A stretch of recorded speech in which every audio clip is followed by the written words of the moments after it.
पुण्यात आस्पायर संस्थेच्या वतीनं आयोजित कोड करेगा इंडिया या देशव्यापी अभियानाची सुरुवात कंपनीचे अध्यक्ष डॉक्टर संजय गांधी आणि सावित्रीबाई फुले पुणे विद्यापीठाचे कुलगुरू डॉक्टर सुरेश गोसावी यांच्या उपस्थितीत आज झाली। भावी पिढीतल्या सॉफ्टवेअर डेव्हलपर्स आणि अभियंत्यांना बळ पुरवण्याच्या उद्देशानं हे अभियान आयोजित करण्यात आलं आहे। कोडिंग क्षेत्रात करिअर करू इच्छिणाऱ्या विद्यार्थी आणि तरुणांसाठी हे अभियान मोफत कंपनीच्या वतीनं देशपातळीवर राबवण्यात येत असून कोड करेगा भारत हे महत्त्वाकांक्षी अभियान आस्पायर संस्थेच्या कौशल्य विकास आणि व्यावसायिक प्रशिक्षण या क्षेत्रातल्या 27 वर्षांचा अनुभव आणि MAR संस्थेचे अत्याधुनिक साधन आणि तंत्रज्ञानावर आधारित आहे, अशी माहिती संजय गांधी यांनी दिली।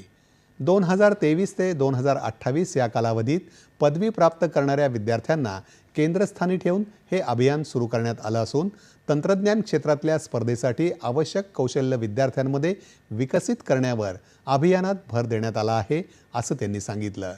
यावेळी राज्यातल्या विविध विद्यापीठांचे कुलगुरू, अधिकारी आणि इतर मान्यवर उपस्थित होते। हा IT इंडस्ट्रीचा बेस आहे, पाया आहे आणि कोडिंग करणं ही 4 लोकांची कोणीतरी अशी काही खासियत नाही आहे। तर त्याच्याऐवजी प्रत्येकाने त्या दृष्टिकोनातून जर प्रयत्न केले आणि प्रत्येकाने आपापली एक क्रिएटिव्हिटी त्यातून एक्सप्रेस करता आली त्यांना, तर त्यातून खूप चांगल्या प्रकारचे कोड्स तयार होऊ शकतील आणि त्यांच्या स्किलिंग अपॉर्च्युनिटीज ज्या आहेत किंवा त्यातून जॉब अपॉर्च्युनिटीज ज्या आहेत त्या मोठ्या प्रमाणावर मिळू शकतील।